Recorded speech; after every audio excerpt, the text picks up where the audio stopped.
دوسری طرف سے حزب اللہ نے شامل نہیں ہوئی, وہ حوثی جو ان کے سپورٹڈ. اب یہ ایران بیسیکلی ہے اس پالیسی کے. اب مسئلہ یہ ہے کہ مسلمانوں کی جو پالیسی ہے نا وہ ایک نہیں ہے کہ ہم نے کس طرح اسرائیل کے ساتھ ڈیل کرنا ہے. عربوں کا موقف کچھ اور ہے.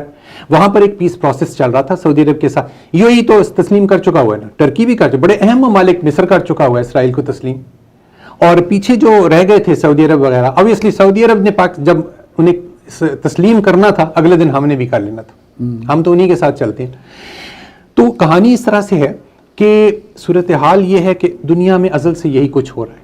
جب ہم طاقتور تھے, ہم بڑے فخر سے کہتے ہیں ہم نے اندلس میں 800 سال حکومت کی, ہم مائنارٹی میں تھے, بر صغیر میں ہم نے 1000 سال حکومت کی. تو یہ تو ہو رہا ہے. اب اس وقت وہ طاقتور ہے تو وہاں پہ قابض ہے.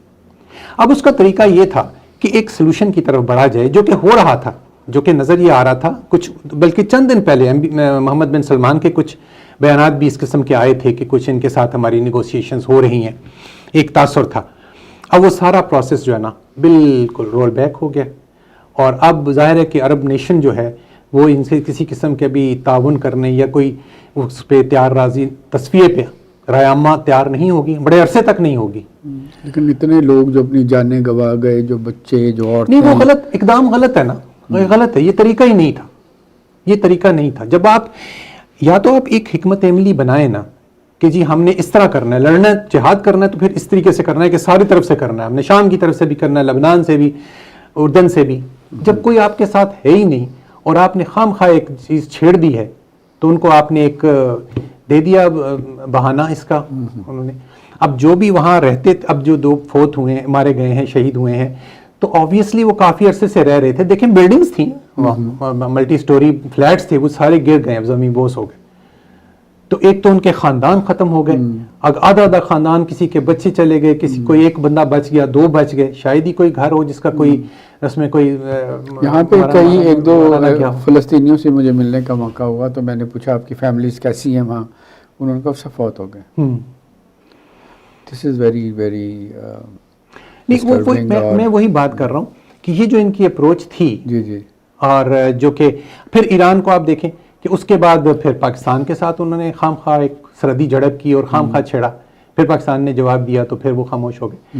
تو اس صورتحال کو جب ہم دیکھتے ہیں نا تو یہ احساس ہوتا ہے کہ ایران کا جو انقلاب تھا وہ اس کی وجہ, اس کے بعد سے یہ جو چیزیں ہوئی ہیں, تو اس میں وہ یمن کا پرابلم ہوا ہے, اور عراق میں بڑی حد تک انہی کی حکومت ہے, اہل شیعہ کی کافی حد تک.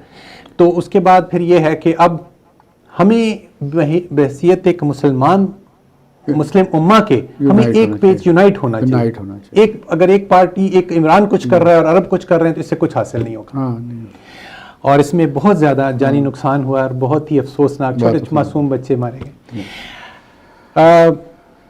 ناظرین, آج یہاں پر ہم اپنا پروگرام ختم کرتے ہیں اور امید کرتے ہیں کہ جو حالات ہیں پاکستان میں وہ بہتر ہوں گے, اور ایک ہم درخواست کرتے ہیں اسٹیبلشمنٹ سے کہ دیکھیں چادر اور چار دیواری کا تقدس, ہمارے ضیاء کا دور بھی مشکل دور تھا لیکن شاید اتنی زیادہ سختی اور ایسے اس زمانے میں بھی نہیں ہوئی. اور اب ہم جو مقتدر حلقے ہیں ان سے یہی درخواست کرتے ہیں کہ ایک ایسا ماحول پیدا کریں جس میں کم از کم جگہ سائی ہماری دنیا میں نہ ہو. اور جہاں تک غزہ کی بات ہے, ہم دعا کر سکتے ہیں کہ وہاں حالات پرامن ہوں, لوگوں کو پھر زندگی شروع کرنے کا موقع ملے, اور مسلمانوں کو یہ اللہ تعالیٰ ہدایت دے کہ وہ ایک پیج پر ہوں, ایک اکٹھے ہوں, ان میں اتحاد ہو, اور اس کے بعد پھر جو ہے مقابلہ آپ نے جو کرنا ہے. اور دنیا اب بدل چکی ہے, دنیا میں چیزیں چینج ہوتی ہیں. جرمنی اور جاپان بالکل آئسولیٹ ہو گئے تھے دوسری جنگ عظیم کے بعد, پھر کھڑے ہو گئے, اب ان کے ساتھ مذاکرات کرتے ہیں. تو دنیا میں چیزیں بدلتی رہتی ہیں. ایک وقت تھا کہ جب جہاد کا ایک طریقہ تھا, اب وہ نہیں ہے. اب ٹیکنالوجی اور اس پر کام چلتا ہے, اس میں مسلمان پیچھے رہ گئے ہیں, تو پھر آپ کو دوسرا کوئی پرامن راستہ اختیار کرنا پڑتا ہے. آج کے لیے اتنا ہی, اگلے ہفتے نئے موضوع کے ساتھ پھر حاضر ہوں گے. اللہ حافظ.